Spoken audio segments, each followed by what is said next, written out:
Subscribe to his YouTube channel and press the bell icon so that you never miss any update.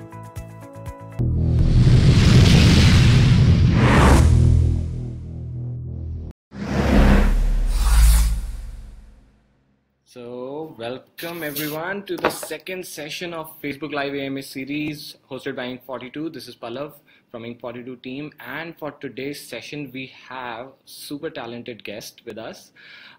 Start counting actually. He's an entrepreneur, he is an angel investor, he is a big proponent of healthy lifestyle, he's a hustler, he is a photographer, a DJ, and astrophysicist who wants to be the first person to step on Mars. Very delighted to introduce Ankur Warikoo, CEO of Nearbuy.com. Welcome, Ankur. Thank you so much. Thanks for having me. Awesome. I wish I was all of these things. Sure. All right, so let's start the session, and I'll start with the first question actually, and then you can start taking questions from the comments. Sure. So I was curious, like I read your failure resume, and most people are quite afraid of putting or publicly, announcing their failures usually. Yeah. But you wrote a whole resume out of it, right? Yeah. And went pretty viral on the web. Yeah. So what inspired you, first of all, to write that failure resume, and more importantly, have you seen any impact coming out of it, like people coming to you and saying that, it has inspired me in some way or the other? All right. And with that, stage is all yours. Thank you so much, Pallav. It's a pleasure to be here. So on the Facebook resume, the inspiration was essentially a professor in the US that had done exactly the same thing. I read about it and I was fascinated by the entire idea that failure is celebrated, because of course it's not widely spoken about, as Paul mentioned, and people are always wary about their failures openly in public. It makes them feel vulnerable, it makes them susceptible to a lot of just public opinion. And I felt that as an entrepreneur who's been at the center of a lot of ups and downs, it's very important for us to just come together and figure that, hey, failure is something that doesn't define you. It's in no way a reflection of who you are. It's just a phase that comes and goes. The has been encouraging. I have to credit Inc42 for helping me spread that beyond what I had imagined, honestly. And the number of responses that came through were very, very, very heartwarming. There were people who told me stuff that I didn't imagine I would get to hear. Really personal situation that they were going through, and how that failure resume helped them think about it from outside of just their own world and their perspective. So I'd encourage all of you to perhaps give it a shot. It doesn't matter who you are. I'm taking up questions. So this one is from Shweta, and she says, looking back at your journey, if you could change one thing, what would that be? And if not, why? I wouldn't change anything from what I have done, honestly. This is not a politically Miss Universe answer. This is something that I genuinely feel. I'm very blessed because I've taken some crazy decisions in life. I had no idea that they would pan out the way they have. And just the fact that I'm sitting in front of you and in some way sharing my experiences tells me that maybe some things have gone right. So there is no way that I would change anything.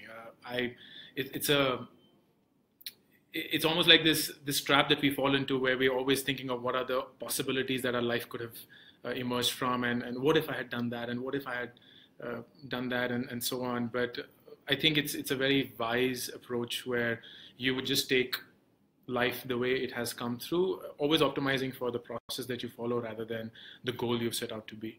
So I wouldn't change anything about my life. I love my life. I think I'm very blessed to be enjoying that. What else? Aparna, what characteristics do you look for in an ideal candidate? That's a terrific question. So at Nearbuy, we spend a lot of time in hiring, not because we struggle to find people, but it's something that's extremely important for us. It's defined us in many meaningful ways. So when we look for in a candidate is definitely the skills and the technical qualifications that you will have to be successful at the role. But I think the more important thing for us is whether you're the right kind of person for this cultural setup, because we believe that we have a very strong culture. And it's not a right or wrong culture, it's just who we are. It's just the way things are done here. And we want to associate with people who genuinely believe in the same culture. It's defined by three things: respect, ownership, and performance. We value people who have the ability to respect themselves and respect others, irrespective of anything. You know, where did you study? How do you look? How do you talk? What's your income? What's your title? So on and so forth. Have a very high sense of ownership, which means not stopping at just what you've been told to do, but going beyond that. And thinking of performance as the only true measure of whether you've done it or not. Everything else is honestly bullshit. How hard you worked and how many hours you've put in, and whether you're liked by people, and whether you are a winner of the TT competition and so on, all of that is meaningless if you haven't hit your performance, which is defined by you and the organization cumulatively. So we spend a lot of time in culturally understanding people, what their motivation is. And I've spoken a lot about the hiring process, but I think it'll take a long time to go through it. I see Ankur with a question, holding you onto the fact of taking crazy decisions. Why the decision to drop out of your PhD? How did it affect your life? So Ankur knows a little bit about me. It's a fancy thing to say nowadays that I'm a PhD dropout. So I say that as often as I can. I went to the US to do my PhD, and I recognized after 2 years that would be something I would be good at, but not necessarily happy doing for the rest of my life. And the minute you have the revelation that there's something that you're possibly good at, but you're not happy doing, I always encourage you to think twice about it and think strongly about it. I'm glad that I thought about it, and it was very obvious that doing this PhD would give me this very misplaced sense of success, which has been defined by the world or has been defined by me for a long time, but it will not be the true measure of success because it will not make me happy. So I came back. I didn't know what I would wanted to do. I had no idea what my life would turn out to be. I had a master's in physics, which basically makes me unemployable in this country. So I had to figure stuff out. And people recommended that I should do an MBA. I thought maybe, maybe not. I didn't want to spend 2 years of my life thinking about doing a course that I had no idea what it would do to my life. So I went to ISB and so on. But when I'd taken the decision that I didn't want to pursue my PhD, at that point of time, the only thing that mattered was this is not what I want to do. What wasn't important was what would I do instead. That's something that I left, and thankfully life was fair and happy, and it just turned out the way it did. So I'm happy about that. Abhishek, would you ever invest in solo founders in a mobile app industry? Please share your opinion. Abhishek, well, it's not about the mobile app industry. It's about the solo founder. I think that's the more important thing. That's a hard one here. If you are a solo founder, you know what I'm talking about. This is a very, very hard journey. It's not going to be easy by any stretch of imagination. You're not going to have peaceful nights. You're not going to have happy days all through. And I think the role of a founder then is not so much to complement your skills and all that bullshit that gets spoken about. Hey, you should have complementary skills. And if someone's good at something, someone's good at something, you just make it happen. No, you just need to have someone that you fundamentally trust with all your life. And you know that that individual is as passionate as and married into that vision of yours that you've created. And that's a very, very hard thing to find, because you have an impression of what this startup is going to do and what problem it's trying to serve for its customers. And you believe in it almost irrationally. There is this massive sense of irrational optimism that overtakes you, where you're like, I have to make this happen, and there is no other way that this can't happen. But someone else may not appreciate and align itself to that kind of passion or that kind of optimism. To find that individual is rare, but it's almost necessary for you to find it, because if you don't, then you almost find yourself standing in front of a mirror at times and saying, what am I doing? Am I even in the right spot? Am I insane? No one believes around me, and I need that belief to come through some way. And more often than not, it's the founder that gives you that. If you can manage it on your own, kudos, man. I think that would be a miracle, but it has happened in the past, so I wouldn't deny that. But it typically becomes very, very hard. Investment is, I don't think, a criteria for getting a founder, but I do know that someone like a Paul Graham from Y Combinator, he does not invest in people who are solo founders. And maybe there's a strong reason why. So I don't have a strong bias around that, but I just think intuitively, cerebrally, it's very hard to make a startup work if you're just a solo founder. Prakash, would you also become angel investor or a mentor? I already am one, so I don't invest to increase my wealth. I invest because I believe in the entrepreneur. Maybe not so much in the idea as well. There are a few of my investments that haven't gone down well, but I don't regret it at all because the investor, the entrepreneur that I partnered with was someone that I truly trust, was someone that I genuinely believed in, and I think they went through their own struggles and their own experiences, which I'm glad they could, even if it came at my expense. And I'd any day back them up again. And for the same reason, people who are enjoying success, great. I enjoy being around around entrepreneurs. I enjoy being around very passionate individuals. So if you're one, then sure. And if you're not, then I don't think my money would make any difference.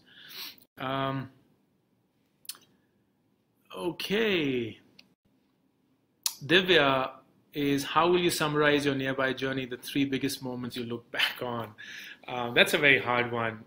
Good question. I've never thought about that.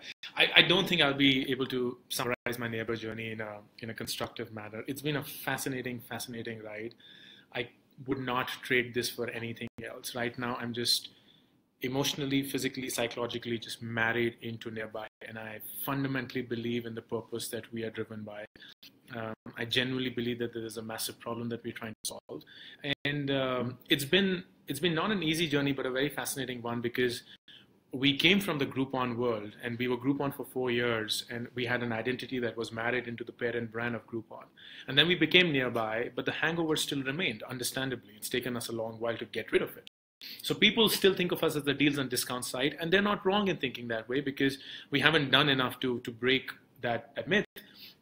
But what we know internally, what's something that drives us every single day, why do we get up and why are we excited about coming to work, is something that we believe in internally. And we haven't spoken about it as much. We're beginning to now do that. In fact, over the next few months, you will see that happen in more shape and form. But the journey so far has been terrific. I have such a pleasure coming to work every day and working with the colleagues that I do. We have a beautifully well-knit family. Everyone is nice. We're not assholes. We don't fuck around with people's careers. We don't misuse time and money of others. We think we're very fair in what we do, and I genuinely feel that we drive this company in a very human way, whether it's dealing with customers, dealing with merchants, or with our own colleagues in there. And there's a sense of camaraderie that drives this possible. So I'm just having a great time. I have so much fun that it is very hard for me to summarize how it is. Okay, let me pick up another question. Aarti has a good one. How can entrepreneurs apply this hiring culture advice when they're starting up, and how do you overcome that initial self-doubt? I spoke about hiring recently, Aarti. And, I have to tell you that if there is one job alone that a founder and a CEO has to do forever, it's to define the hiring culture of the organization, which begins by initially hiring the right set of people and then laying down the rules of how people will be inducted into this organization. This is a team. If you've read the Netflix culture deck, and I quite like it for what it says, an organization shouldn't behave like a family. It should behave like a professional team. The difference between a family and a team is you cannot possibly get rid of your family. You don't do performance appraisals of your mother and father and sister, but you would do it for your professional team colleagues. When Kohli sits down, he evaluates everyone, including his own self and the coach as well now, for what we're worth. Are we really making it happen? Are you the best batsman in the world, but not in the right frame of mind right now? And you would thus get dropped. Or maybe if you are a great guy and you had a bad patch, but you're showing glimpses of success, you would come back in. And that's how teams work, because the only thing that you're optimizing for is the success of the organization and nothing else. So when you think of organizations as families and so on, you almost get a sense that there is love and there's care, which is great, but that also happens in teams. But you also have this massive sense of, hey, even if you're not performing, let me put you on a PIP for 2 months. Let's make it work. Let's work together and give you enough feedback. And I want to help you, and you're earning through me, so I'll make it happen for you and your family and so on. And that's not how a professional team should be run. So I believe that the biggest thing that the founder does early on is to define what the hiring culture will be about, whether it's skill-based, whether it's culture-based, whether it's anything else. And until and unless you haven't done a good job of picking up the right team for yourself and training the team to pick up a better team in the future, you have failed as an entrepreneur. You failed as a CEO, you failed as a founder, nothing else. No growth, no investment for sure, no office fanciness, and no product market fit can ever fill in for the fact that you hired poorly or you did not set a hiring culture that others have been able to take. Prashant, that's an interesting question. What is the most unpopular opinion you have on entrepreneurship? I think it's the worst option you can ever pick for becoming financially successful. Like, the odds are just so fucking against you that you are a maverick to even think that this is going to be your way out of financial boredom or whatever it is that's hitting you. If you end up working as a professional, you have a far better chance of making more money. If you do nothing and just invest your money in stocks and mutual funds, or for that matter, even debt, you'll make more money. But the chances that you will survive are less than 10%. The chances that you will survive and be enough to raise funds is 5%. The chances you will survive, be able to raise funds and get to a size and scale where your percentage ownership will mean something significant is less than 1%. So you're betting your life and everything that you owe, your time and your family time and everything around you, on that 1% chance that you'll be financially successful. So don't be stupid and opt for this path if you want to be financially successful. You choose this path because you are on this maverick journey where you want to solve a problem that consumes you day in and day out, or that's just who you are. You like solving problems. You like picking up something and bringing it to a logical end. You like creating a culture or a tribe or an institution where people love to come to work. Those are the reasons why you would pick up entrepreneurship, not for financial success. How do you balance your work life and personal life and then take out time for your hobbies, given that you are a busy man? I don't think I do a good job of that.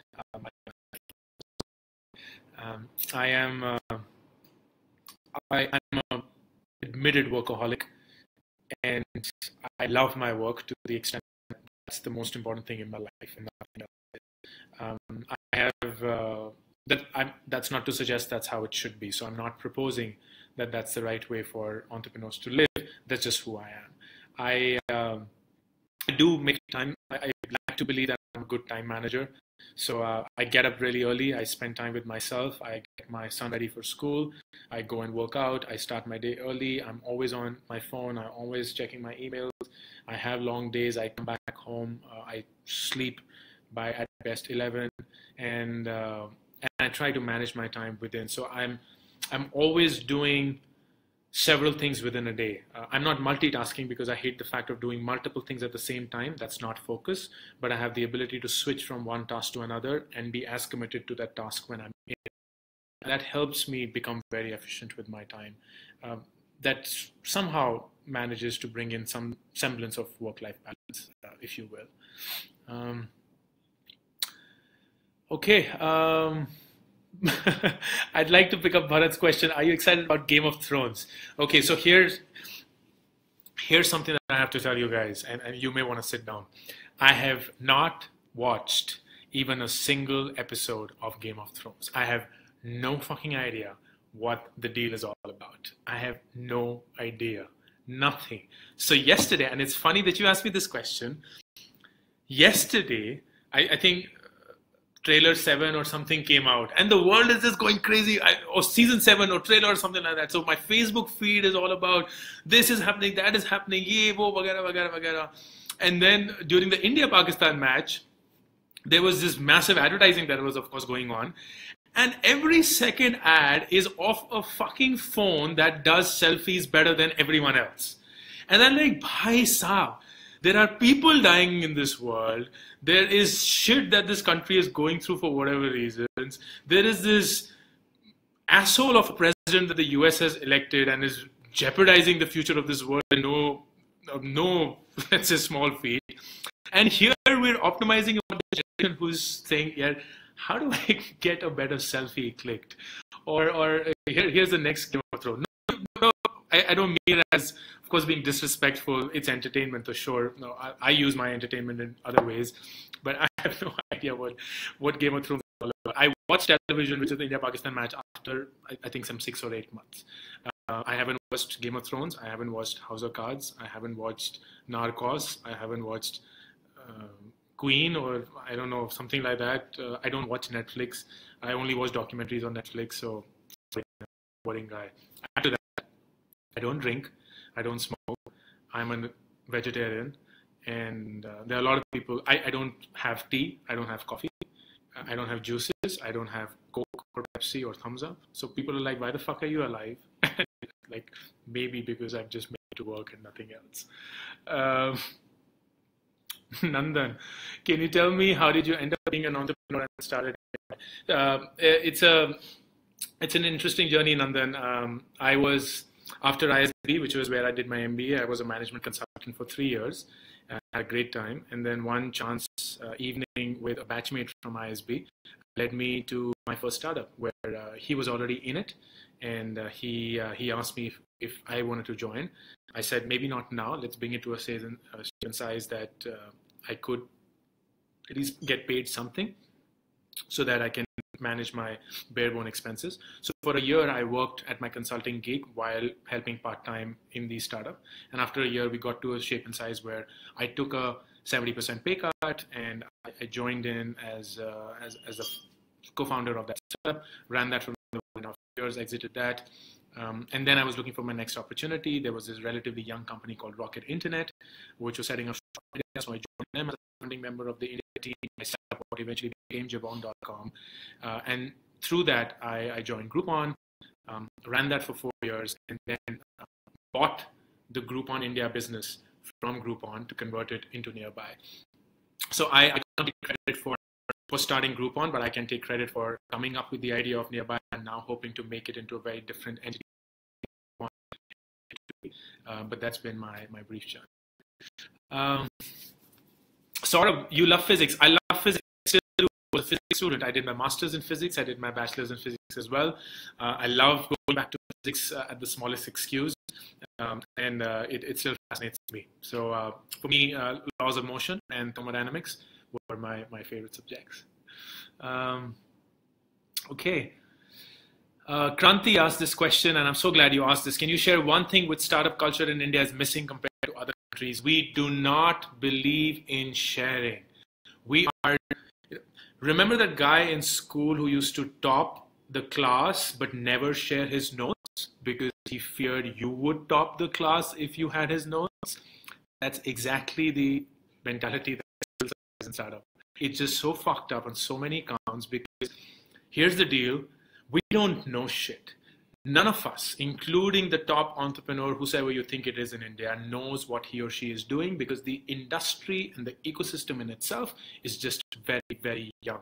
So the only way that you expert at that, this is the way it happened in Silicon Valley, or the way it happened in Israel, or the way it happens in China as well, is to share, is to say, here's a problem that I'm facing and I have no deal with it. Can you help me if you've dealt with something similar? And in return, here is what I can offer.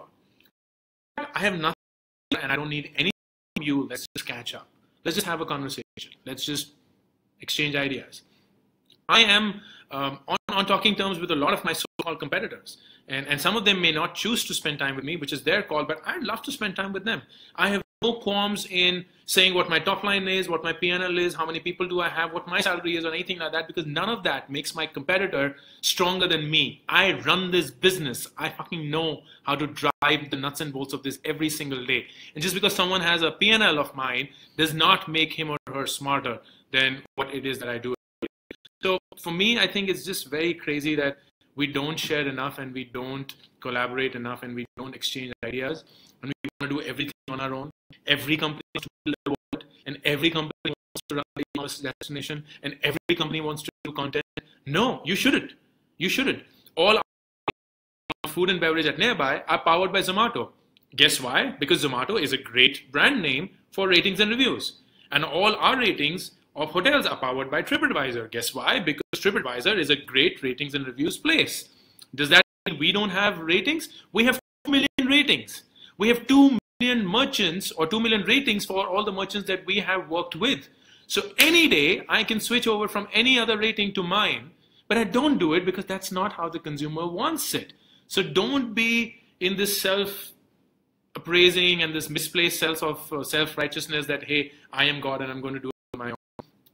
Please, and that might help it. Okay. Meha Agarwal asked this question. Can you please share with us your definition of success or failure? I can, but here's the deal. You shouldn't care. In the last 1 year, I actually gave talks and passionately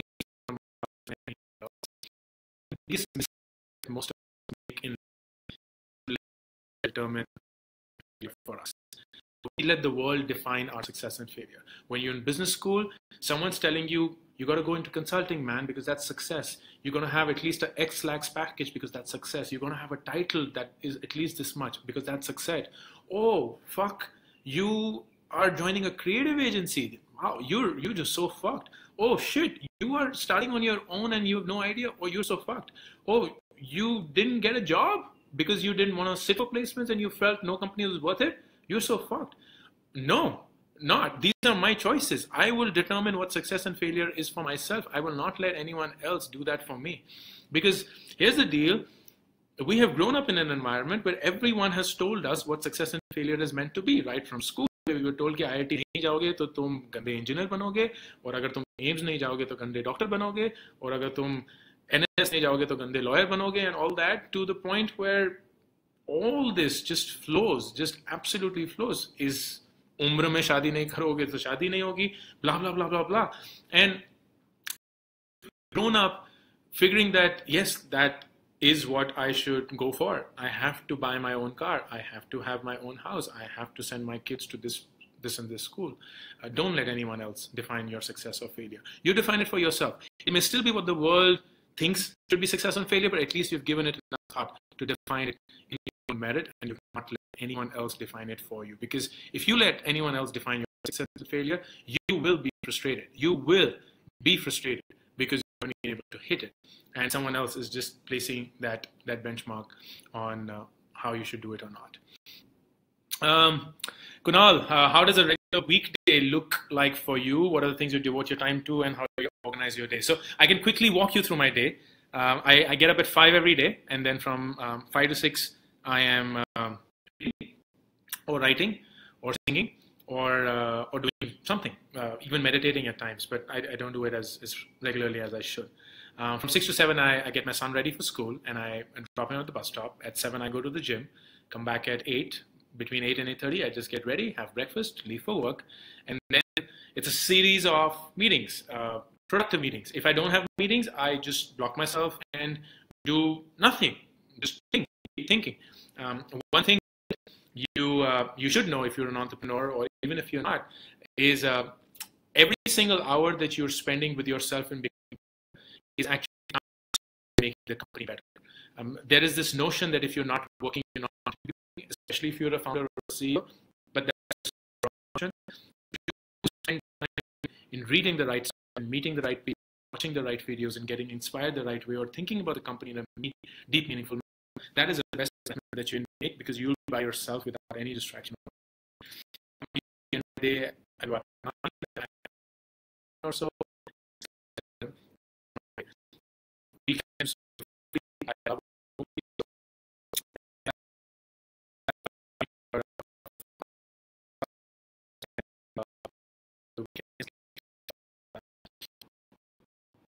Do we have time? 5 minutes. Okay, 5 minutes. So I'll pick some other questions as well.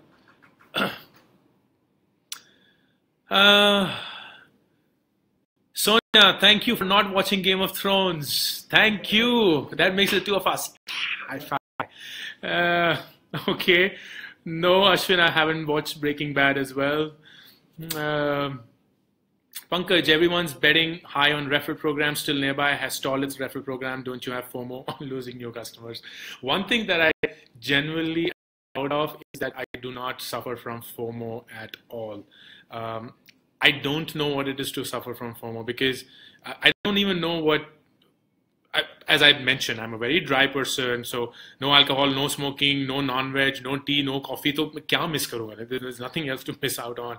Clearly, the TV shows are not helping. So there's very little that can influence me in saying, "Fuck, you're not doing this." I think the only time when I genuinely FOMO when Tesla had launched its leasing car, and everyone in the startup community in India was just booking that for $1,000, and like, right?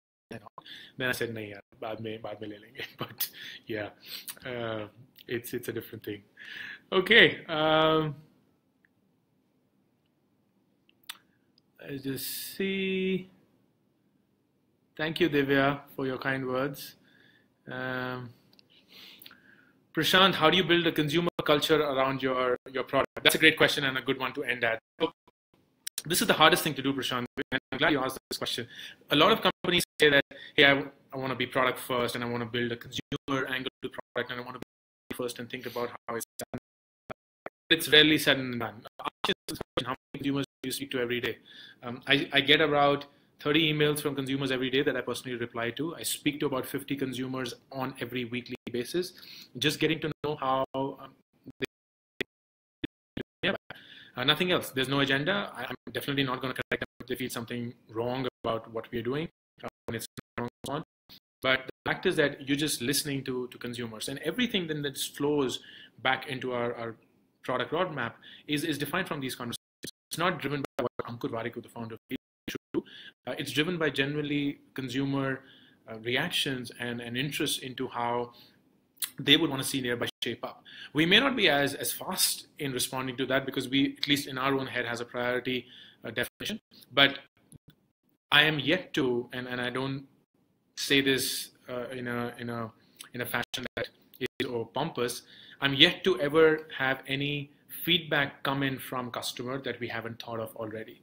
And I say this in a good way because that just means that we are covering the entire that consumers want from us. It's just a matter of time whether something gets picked up or maybe a matter of choice why we don't pick up something, because there are some customers that maybe we cannot address at points of time. But I don't think there is anything that has surprised us ever. So, oh my God, how did that come? So that for me is consumer facing, nothing else. No other theory, no other platform or framework will make it easy for you than just the fact that you are physically speaking to customers or observing them use your product in real life, and that's how it should be. Okay, with that, let's Pallav come into the frame again. All right, that was a lot of gold, I suppose. You have certainly raised the bar for our next guests who are coming in on our show in the future. But I think almost everyone would have learned something really good today. So thank you for that, Ankur. Thank you for joining us today. And everyone who's joined us today, thank you for joining us. And there would be many more AMAs coming up. So stay tuned, and you can, of course, get in touch with Ankur for more questions. He has a lot of good advices to give. All right, thank you for joining us, guys, and stay tuned. We'll catch up again soon. Bye. Thank you so much. Have a good weekend, everyone. And as Pallav mentioned, it's been great. So thank you for all the questions. And if you want to connect with me, I'm available on LinkedIn. I do not accept friend requests on Facebook anymore, but I'm also available on email, which is my preferred mode of communication. So warikoo@gmail.com, that's my last name, at gmail.com. Feel free to write in. If there's anything that I can help you with, it'll be an absolute pleasure. Awesome. All right. Thank you, Inc42. Thank you, everyone. Thanks for setting this up. Thank you. All right.